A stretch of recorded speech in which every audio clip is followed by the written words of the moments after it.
day everyone. Our property number 65 is located here in Siniluan, Laguna. This is the National Highway, the FAMI Infanta Highway. Ang travel time po from Manila going po sa property is approximately 2.5 hours.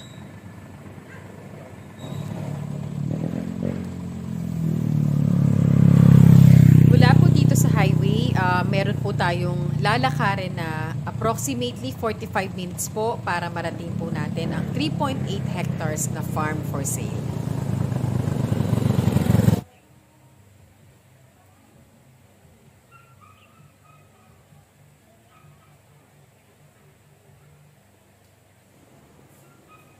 Ito naman pong aming nilalakaran ang bubuksan na Barangay Road in the future. Sa lot plan po ay makikita or ma-verify nyo na ang property ay dikit po mismo sa gagawin na Barangay Road.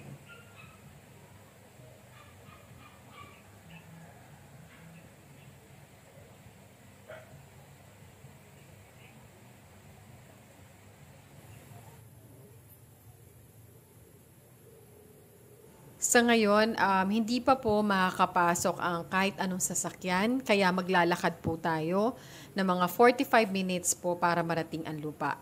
Guaranteed naman po na ang 3 hectares na farm lot ay magkakaroon po talaga ng daan according po yan sa cadastral map.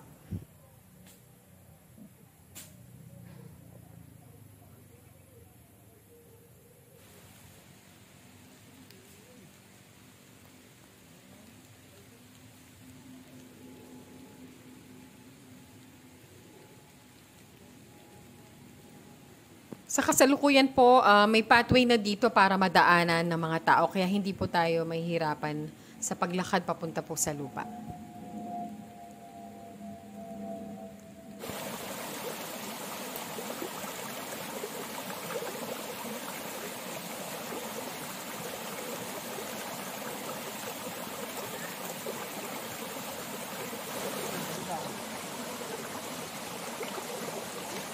Ito naman po ang batis na ating tatawirin na isa sa madadaanan papunta sa lupa.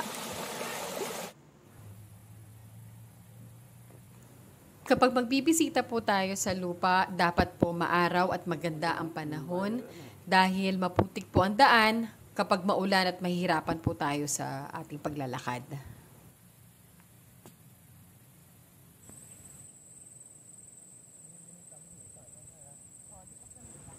Nandito na po tayo ngayon sa 3.8 hectares farm for sale.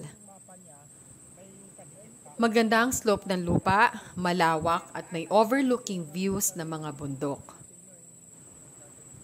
May malaking part po sa farm, ang flat, ang terrain at ang bundok na ating nakikita ay partly kasama po sa 3 hectares.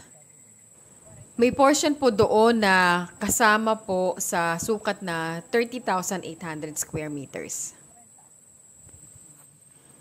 I would suggest na kailangan talaga iparelocate or resurvey ang lupa sa isang geodetic engineer. As per owner, hindi na nila makita ang mga muhon at natabunan na ito sa katagalan at nawala na rin ang mga palatandaan ng boundaries.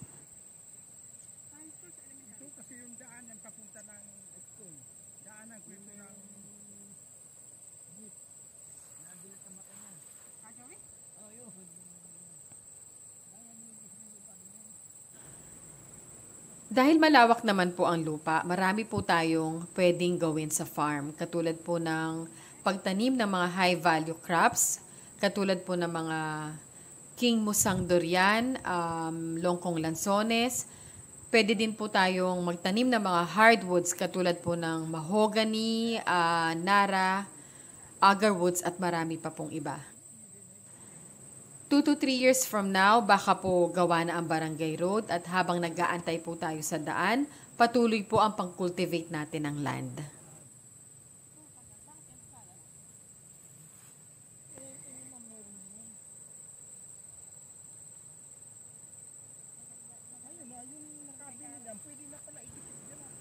Sa taas po ng bundok na yon, meron na rin po kaming nabenta na may sukat na 7 hectares farm noong 2021.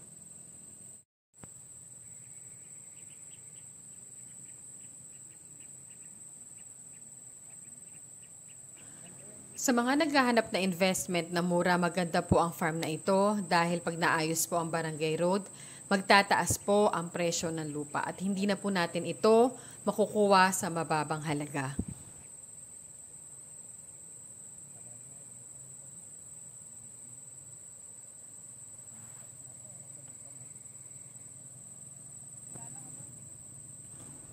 Sa kasalukuyan po, wala pa pong linya ng kuryente dito.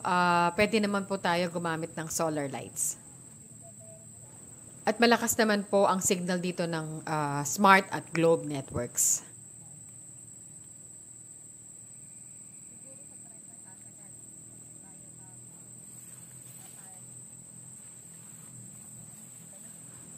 About naman po sa documents ng lupa, patay na po ang owners at ang mga anak na po ang nagbebenta ng lupa. Buhay po ang 6 na anak at sila po ang pipirma sa mga dokumento. Hindi taglay pa rin yan, mga mag-game yan. Hindi na. Basta makikita naman ang sukat niyan. Pag mag-game, mga mag-game, ang tanim mo. Dami yun. Nakangayon pa ganyan eh. Sakop ko dito eh. Sakit pa ka na.